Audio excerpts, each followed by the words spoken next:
And when it comes to addiction, it could be a difficult road to recovery. For Robin Williams, he battled addiction to cocaine and alcohol most of his life.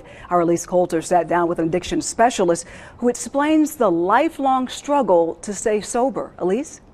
Natasha, at one point, Robin Williams was sober for 20 years until recently when he started to battle his addiction to alcohol yet again.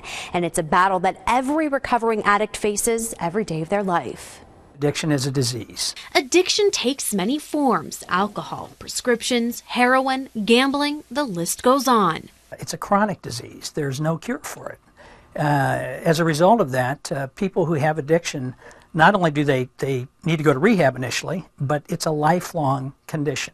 A lifelong condition that Robin Williams often spoke openly about. He was addicted to cocaine and alcohol before his first son was born, and soon after decided to live a clean life, and did so for 20 years until recently. It says to me that probably somewhere along the way he stopped treating his addiction. John Carroll is a chemical dependency therapist at Evergreen Counseling Associates in Dayton. I think everyone involved in this whole addictions field can look at his situation and understand.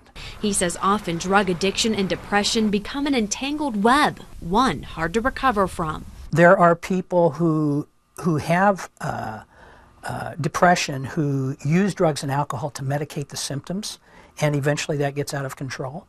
But more often, Carroll treats people who are depressed because of the sometimes dark situations their addiction has led them to. I've often said to my clients, if you've walked through my door, I can probably diagnose you with depression. Treating the addiction isn't easy, and staying sober is something recovering addicts must always work towards. Just as a diabetic might have to take insulin or some other medicine for the rest of their life, addicts and alcoholics have to do things to treat their disease.